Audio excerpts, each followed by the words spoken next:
السلام علیکم، کیسے ہیں آپ سب؟ دعا ہے کہ آپ سب خیر و عافیت کے ساتھ اللہ پاک کی امان میں رہیں۔ حضرت علی رضی اللہ تعالیٰ عنہ بنی ہاشم خاندان کے چشم و چراغ تھے۔ آپ کا نام علی تھا۔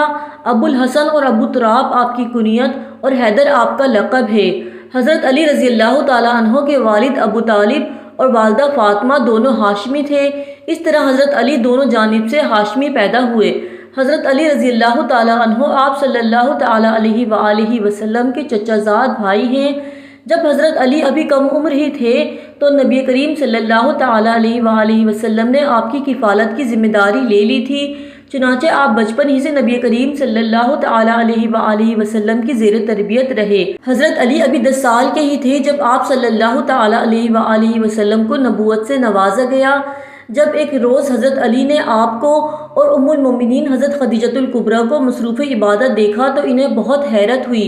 آپ نے اس بارے میں رسول اللہ سے سوال کیا تو آپ صلی اللہ تعالیٰ علیہ وآلہ وسلم نے انہیں اپنے نبوت پر فائز ہونے کی خبر دی اور کفر اور شرک کی مذمت کر کے توحید کی دعوت دی۔ آپ رضی اللہ تعالیٰ عنہ سوچ میں پڑ گئے، لیکن اللہ پاک کے کرم سے آپ کو توفیق ملی اور آپ نے اگلے ہی روز آپ صلی اللہ تعالیٰ علیہ وآلہ وسلم کی خدمت میں حاضر ہو کر اسلام قبول کر لیا۔ اس طرح آپ علیہ السلام کو بچوں میں سب سے پہلے ایمان لانے کا شرف حاصل ہوا۔ حضرت علی کا شمار ان صحابہ میں ہوتا ہے جن سے رسول اللہ کو خاص محبت اور انس تھا۔ اسی طرح حضرت علی کو بھی آپ صلی اللہ تعالیٰ علیہ وآلہ وسلم سے بہت محبت تھی۔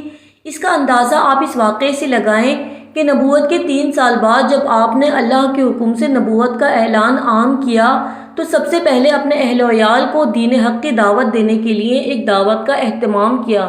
اس دعوت کا تمام انتظام حضرت علی نے کیا، حالانکہ آپ ابھی محض 14 یا 15 برس کے تھے۔ دعوت میں کل خاندان شریک تھا جن کی تعداد 40 تھی۔ حضرت حمزہ، حضرت عباس، ابو لہب اور ابو طالب بھی شرکا میں تھے۔ لوگ کھانے سے فارغ ہو چکے تو آپ صلی اللہ تعالیٰ علیہ وآلہ وسلم نے اٹھ کر فرمایا، یا بنی عبد المطلب، اللہ کی قسم میں تمہارے سامنے دنیا اور آخرت کی بہترین نعمت پیش کرتا ہوں۔ بولو تم میں سے کون اس شرط پر میرا ساتھ دے گا کہ وہ میرا معاون اور مددگار ہوگا؟ اس کے جواب میں سب چپ رہے، صرف علی مرتضیٰ کی آواز بلند ہوئی کہ گو میں عمر میں سب سے چھوٹا ہوں اور مجھے آشوب چشم کا عارضہ ہے اور میری ٹانگیں پتلی ہیں، تاہم میں آپ صلی اللہ تعالیٰ علیہ وآلہ وسلم کا دست اور بازو بنوں گا۔ حضرت صلی اللہ تعالیٰ علیہ وآلہ وسلم نے فرمایا، اچھا تم بیٹھ جاؤ، اور پھر لوگوں سے خطاب فرمایا، لیکن کسی نے جواب نہ دیا۔ حضرت علی پھر اٹھے۔ آپ صلی اللہ تعالیٰ علیہ وآلہ وسلم نے اس دفعہ بھی ان کو بٹھا دیا، یہاں تک کہ جب تیسری دفعہ بھی کسی نے جواب نہ دیا تو اس مرتبہ بھی حضرت علی نے جاں بازی کے لہجے میں انہی الفاظ کو دہرایا تو آپ صلی اللہ تعالیٰ علیہ وآلہ وسلم نے ارشاد فرمایا کہ بیٹھ جاؤ علی، تم میرے بھائی اور میرے وارث ہو۔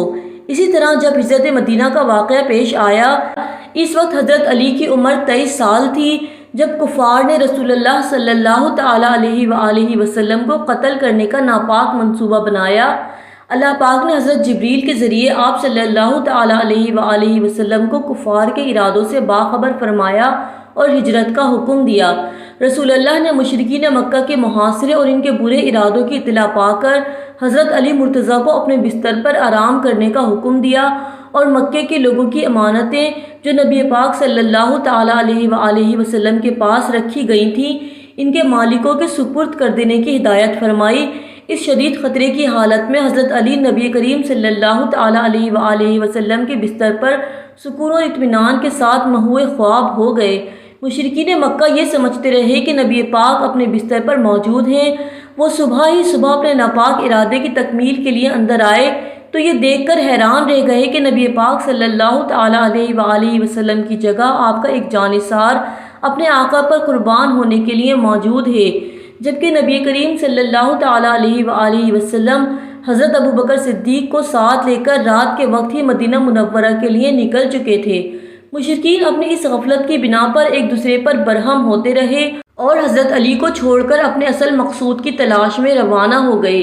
حضرت علی نبی کریم صلی اللہ تعالیٰ علیہ وآلہ وسلم کے مکے سے تشریف لے جانے کے 2 یا 3 دن مکے میں رہے اور نبی کریم صلی اللہ تعالیٰ علیہ وآلہ وسلم کی ہدایت کے مطابق لوگوں کی امانتیں ان کے سپرد کر کے اور لین دین کے معاملات سے فراغت حاصل کر کے تیسرے یا چوتھے دن مدینہ منورہ روانہ ہوئے۔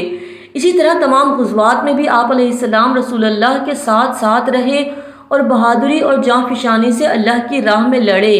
آپ رضی اللہ تعالیٰ عنہ کی ایک خصوصیت یہ بھی تھی کہ آپ نے بچپن میں ہی لکھنے پڑھنے کی تعلیم حاصل کر لی تھی، چنانچہ کاتبان وحی میں آپ کا نام بھی شامل ہے۔ رسول اللہ کی طرف سے بعض مکاتیب و فرامین حضرت علی کے دست مبارک سے لکھے ہوئے تھے۔ حدیبیہ کا صلح نامہ بھی حضرت علی نے لکھا۔ صلح نامہ کے شروع میں انہوں نے لکھا کہ یہ صلح نامہ محمد رسول اللہ صلی اللہ تعالیٰ علیہ وآلہ وسلم اور مکے کے قریش کے درمیان طے پایا ہے۔ اس پر قریش مکہ کے نمائندے نے اعتراض کیا کہ ہم تو محمد کو اللہ کا رسول نہیں مانتے، تو حضور کریم صلی اللہ تعالیٰ علیہ وآلہ وسلم نے علی سے فرمایا کہ آپ رسول اللہ کے الفاظ کاٹ دیں۔ حضرت علی نے فرمایا کہ ان الفاظ کو تو میں اپنے ہاتھ سے نہیں مٹا سکتا، کیونکہ یہ حقیقت پر مبنی ہے۔ اس پر نبی کریم صلی اللہ تعالیٰ علیہ وآلہ وسلم نے خود اپنے دست مبارک سے ان الفاظ کو کاٹ دیا۔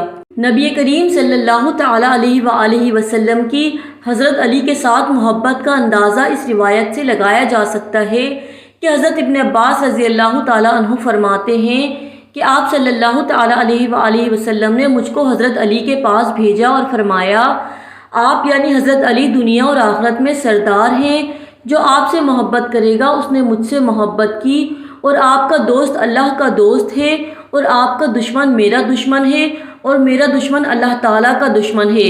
ہلاکت ہے اس کے لیے جو میرے بعد آپ سے یعنی حضرت علی سے بغض رکھے۔ اسی طرح حضرت اکرمہ اور حضرت ابو سعید خدری کا قول ہے، جس کو امام احمد بن حنبل رحمۃ اللہ علیہ نے فضائل صحابہ میں نقل کیا ہے۔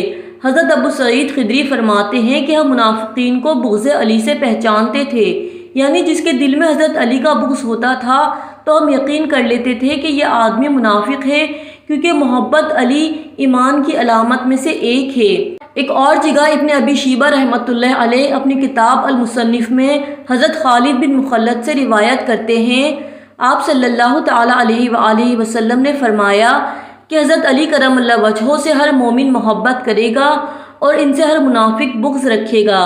اللہ پاک تمام اہل اسلام کے دلوں میں رسول اللہ صلی اللہ تعالیٰ علیہ وآلہ وسلم کی نسبت سے حضرت علی کی محبت قائم رکھے، آمین۔ ویڈیو پسند آئے تو لائک اور شیئر ضرور کریں، اور چینل کو سبسکرائب کر دیجئے اور بیل بٹن کو آن کر لیں تاکہ میری تمام آنے والی ویڈیوز آپ کو سب سے پہلے مل جائیں۔ اللہ پاک کے ساتھ جڑے رہیے، اپنا خیال رکھیے گا۔ اللہ حافظ۔